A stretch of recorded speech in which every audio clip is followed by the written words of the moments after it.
And welcome to another edition of In Depth with Idaho State University Bengal Athletics. I'm Jerry Miller, and our guest in this edition, no stranger to Idaho State University football, Bengal defensive coordinator Roger Cooper. And Coach, it is great to see you. Yeah, you too. It's great. It's been kind of rough. We've been forced to sit out and miss a fall season that should have been underway by now. But first of all, for Bengal fans who may not know too much about you, let's find out about Roger Cooper and where you grew up and how the heck you got into football. Well, grew up in Port Orchard, Washington. It's across from Seattle, little peninsula, I guess. I started playing football at a young age. I think because I was so active, it was to get me out of the house to start off. And then it was fifth, fourth grade, I started playing, SKYA football. And, back then, still little guys out there tackling, big old helmets. And, was a three-sport athlete all through high school. And then, went and played at Montana State and played for Coach Kramer and GA'd at Montana State. And when Coach Kramer was here, a while ago now but he gave me my first opportunity to coach here as a running back coach, and then moved on to be a linebacker coach, and then now the defensive coordinator. Well, that's a pretty good resume of football. Of all the sports you played, which one is your favorite?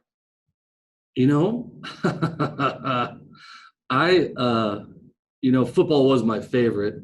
Track always made me, I was a state champion in hurdles, always made me the most nervous.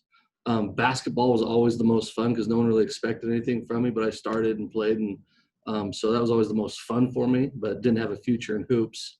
But being where I was from and where the competition we had, I got to play against some really good talent, across water in Tacoma, Seattle, and then took some trips over Alaska and played Carlos Boozer and, people like that. So I always enjoyed them all. So, but definitely football was my favorite.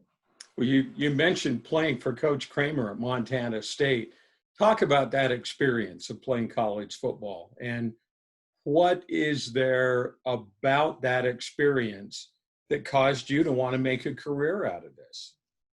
I just think it's the purest form of football. I had a chance to go on and I signed 4 different NFL contracts and spent 2 years bouncing around in the league and NFL Europe and, with an injury the whole time, and kind of soured me on that level of football. And, but I just think it's the purest form of, you show up with a class. My particular class had, I think, 32 freshmen in it. And just the bonds you build. And, you stay there. At our level, you're not getting stipends, so you're working together. You're getting your first job. You're living together. You're learning how to cook. You're breaking up with your high school girlfriend or not. Just a whole bunch of life lessons you're learning together.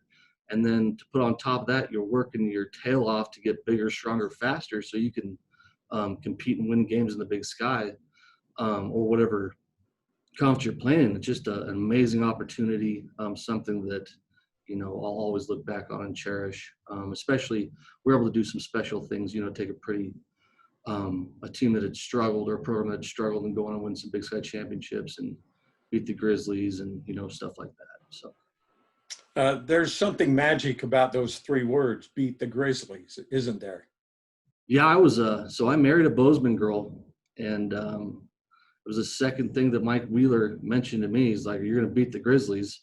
And then I rented my house from an All-American Bobcat, Brad Dawes, and that's the second thing he said to me was, "We'll check." Well, he was joking, but the price determines your rent depends on if you beat the Grizzlies or not.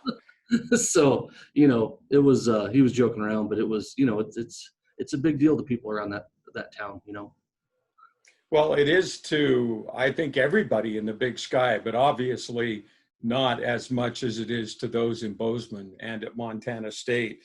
Tell us about your family. You married this girl from Bozeman? Yeah, absolutely. So, we we about halfway through my college career got together, started dating, and then she stuck with me. You know, after the NFL stuff, I kind of went into one of the dumps for you know, a period of about 3 months, just soured on the whole experience, and you know, my whole I don't know who I was an athlete growing up for however many years. When that's taken away from you, there's kind of a loss of identity. And I didn't even have my degree because I left early to train for the combine. So there's kind of a loss of identity, went into a little dark spot. It wasn't too dark, but you know, it was probably the lowest part of my life. And it was her that got me up off the couch and got me, I'll just say motivated with some kind words that weren't so kind, but I'm glad she did it, and got me into coaching. I started a business, a granite business, where I was installing and polishing, making countertops, and great money, but I was drawing up plays for the high school program in the dust, and eventually I just said, this is for me. And she gave me the opportunity to do it, basically supported me with the dream. And I would all hurt, really, you know, never thought I'd be a coach. So, but I love it. And just because I think I do have a passion for the kids, and then a passion for the sport, you know, this level of football. So, we're glad you're at ISU. And as you said, Coach Kramer gave you a chance to come and be a coach here. You've stuck around. And what's the toughest part of your job? Wow, that's a good question.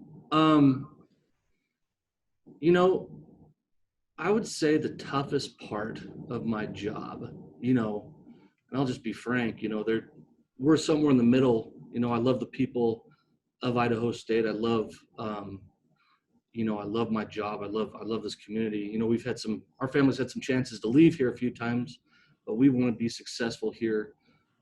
There's just some different, I guess there's just different recruiting here is sometimes challenging. And to get the level of kids here that you need to win Big Sky championships in and out. And that's what I think this staff and Coach Fennessy's done a great job, is funding us in the spots where we need help. And Pauline Theros has done a great job funding us now. And so we're bridging the gap of those things, and it's making it a lot easier to get the kids here, the kids academically and the kids athletically that we need to win games. And that's been since, I think I've gone on my 9th season, but I would say, if being honest, that's been the toughest part of my job. But with the same thing being said, we love challenges. Everyone that coaches here loves challenges, and that's what we focus on. You know, and that's how we're successful. With the difficulties of having a pandemic and basically pulling the plug on athletics all over the place, and yet still being able to watch other teams play college football this fall, what is it about your life experience that you think helps you help these young men in the football program get through this tough time? You know, I've always been a positive person. I've always tried to find the positive, you know, trying to get the most out of each situation, no matter what it is. Even if it's a tough one, look at it as a learning experience. So this time has been amazing to reconnect and spend time with my family and my newly born kid. And I have a 6-year-old Daz. We've got Daz and Betty now. We've had 2 kids since we've been here. It's amazing just to say that. But I've always been a positive person, and I've always enjoyed being around our kids, being around our football players. And I think, you know, just being able to be a voice in their head and keep them going, and shine a positive light on the situation, because we have a lot of transfers, and we missed out on spring ball. And we have a lot of guys that need reps before we get into football. This, you know, we missed out on spring ball, we're missing out on a season, but we are learning right now, and we're getting better as a football team, and we're developing leaders, which this team needs offensively and defensively. There's people taking the reins, which is great to see. Not always vocally, but with their work ethic. And changing their bodies and getting bigger, faster, stronger. So it's amazing to see that in this football team. So there is positives to this. And then maybe you can watch a few, you're watching football, and then we got to go play some football. And for a senior, you get you get a spring season, you get to come back and play again. I mean, they would ask me if I could play another football season. Absolutely. So, there's positives, and it's a weird time, but I'm just gonna. I just say it's like gas prices. I can't do anything about it. I'm just gonna stay in my lane and grind. So, hasn't been, it's been weird, but I'm just dealing with it. You talked about being here, maybe your 9th season. How have you seen things improve from the time you arrived to today? Oh my gosh. Really, I would, the new president, Pauline, and, Coach Fennessy, and, it just seems like fixing the things that most needed fixed, attention to detail to the things that most needed attention. You can see it just in our pep rally before the game, the blow-ups on the football field. I recruit Boise area, driving through Boise and seeing our logo all over, blasted on every billboard, and roar this, roar that. And that, it was just, I never saw any of that stuff. And so we're competitive in other places that we haven't been, and it's been great to see the growth of this university. Now on the staff of Coach Fennessy, what kinds of things are you learning from him? Well, he's a passionate football coach, and he's diligent in his detail, and I've learned that to his work ethic and just being detailed, really mapping out what you want out of a day, and not so much of a list, but how can I get the most out of today? Who do I need to help me? And let's get this done. And then he's really opened up conversation as we've gone through these tough times. And I've learned a lot from our coaches and him, just different perspectives on the kids we recruit and where they're from. And, listening to these kids, I've learned a lot. And he's doing a ton with the different issues that are going on in the world right now, letting our kids speak and letting our coaches speak. And I've learned a ton from everyone, including Coach Fennessy, just working through these issues. Roger, one of the things that has stood out to me, and I think I've seen almost every game you've coached at ISU. I may have missed one somewhere, I don't remember, but if there's one part of ISU's defense that has always stood out since you arrived on ISU's football staff, that's the linebackers. You moved from a running back coach to a linebacker coach. What is it about that position that makes it probably the strongest part of ISU's defense every year? We just have an opportunity with the front we run. I coach 20, I don't know if you can see behind me, but that middle rung right there, those are all the linebackers. And we're about 22 deep. So we get the opportunity to build a bond in our room, a little army, we call it, and, we've recruited well there, in-state, out-of-state, and we've had leaders in the room that the kids could look up to. Mitch Beckstead, Keelan McCaffrey. I mean, I know I'm going to forget a ton of names, but there's just a ton of different guys in that group that have kind of set the bar high, and the kids are learning from them and kind of trying to be that guy, And we're very passionate about what we do. I mean, we have fun in our room, and I think that carries over onto the football field. We say we play football, we don't work football. We only have 3 rules in the linebacker room, and one of them is run to the ball, And so we'll always be prepared, and we'll always play hard. And it's a joy to coach these guys. What are the other 2 rules for linebackers? Never lie. Never lie. Number 1 rules. never lie to me ever. Don't lie. So basically, a good person. Run to the ball. Number 2. And number 3 is know when to work, know when to play. And then for I've had a 3.5 rule for O'Shea Trujillo. Never talk when I'm talking. So, so there's two chatties, a 3.5 rule. So, he's a phenomenal athlete, and I think if things stay as I think they would have been this fall, I think fans are going to see some really outstanding football from that young man. oh yeah, absolutely. He's explosive. He's explosive, and I'm excited about this defense. We've lost our whole secondary. Great guys we've had. Great football players, but we've took in some transfers, and we've got to kind of kick the tires on them and some 7-on-7 stuff, and pretty excited about. It's always tough to lose seniors, but it's always great to bring in guys that can play ball too. So, I'm excited. Well, Roger, going along with your first rule, don't lie. We both, and I think all of our fans know, defense at ISU has been a struggle. We've had years where our offense could put 40 points a game on the board, and the defense would give up 42.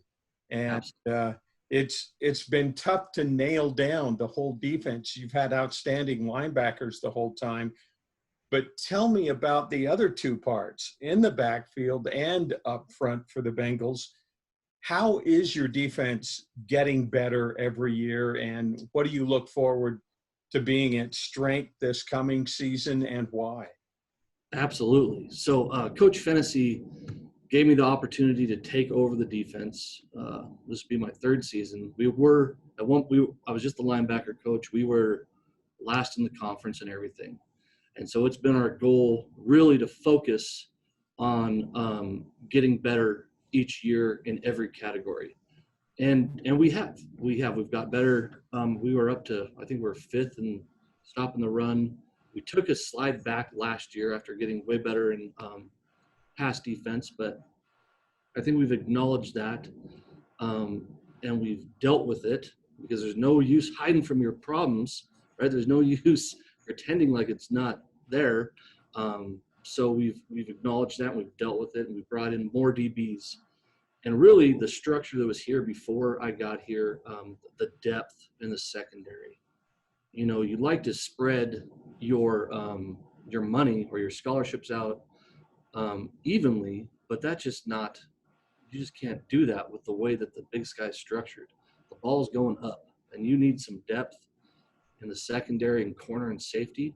And even last year, we played most of the season with 2.5 corners.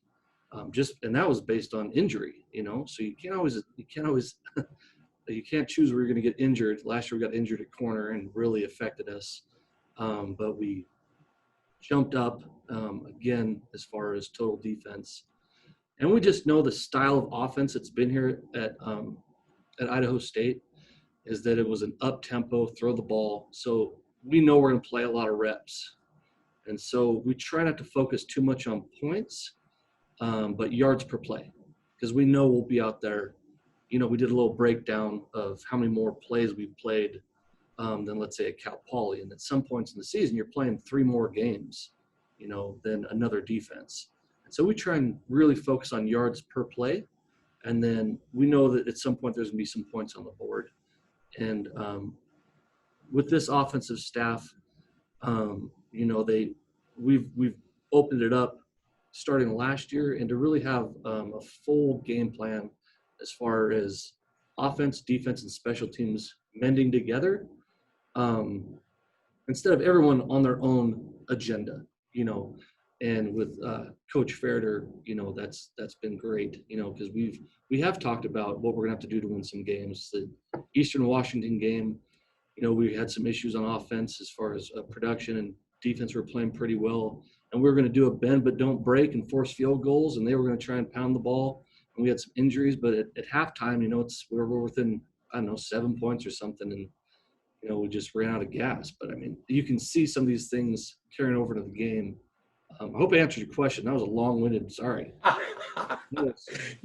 It's That was got to be, It's Roger, it's got to be tough coaching defense in a league like the Big Sky where so many programs have talented offenses.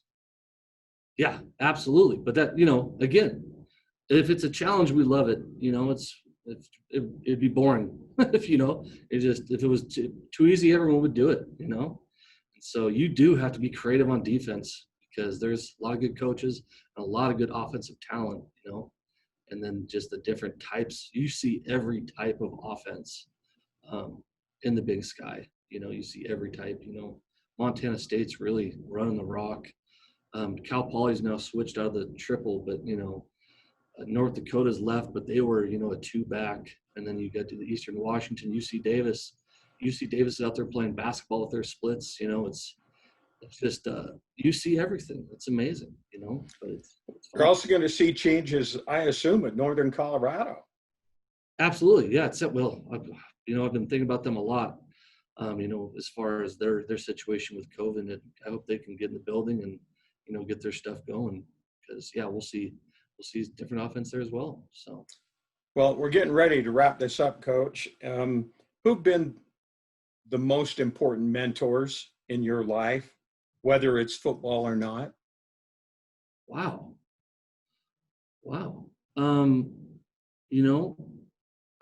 That's a great question.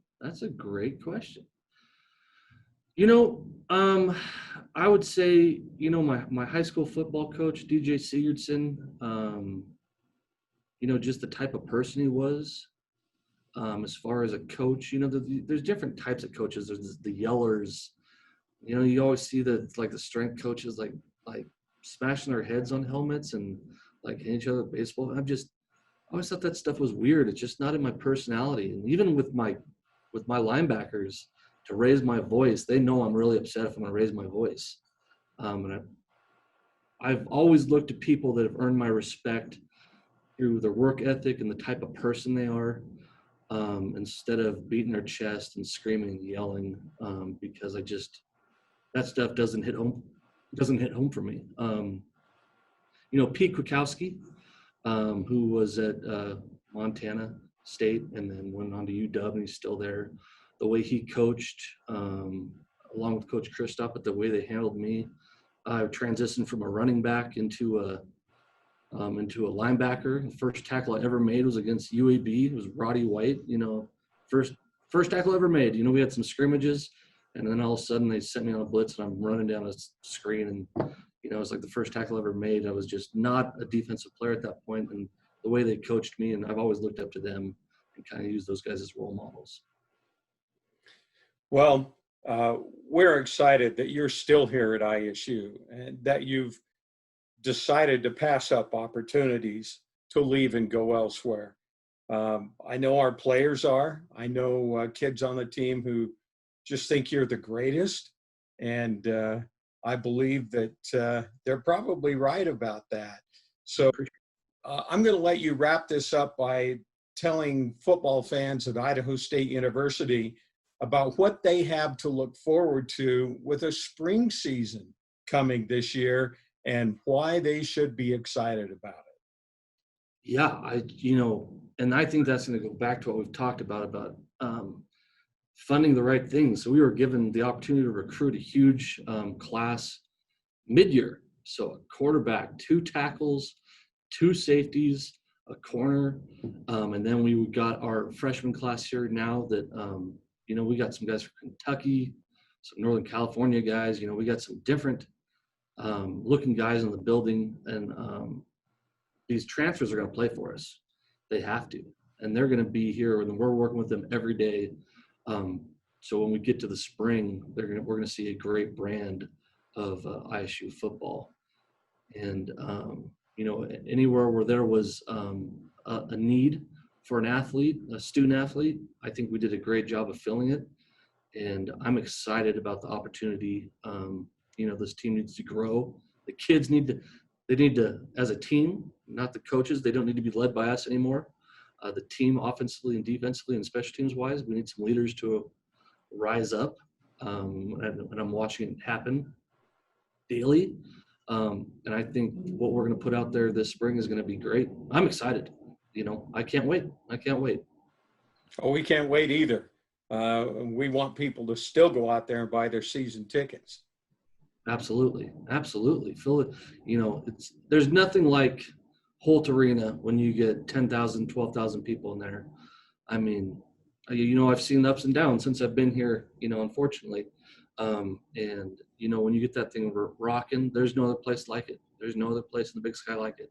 It is loud. So can't wait to see everyone in the seats. We can't wait either. Coach Roger Cooper, defensive coordinator for Idaho State University's football program. It has been great going in depth with you today, and we look forward to seeing you and the Bengals soon. Awesome. Thank you very much. You bet. That's it for another edition of ISU In Depth.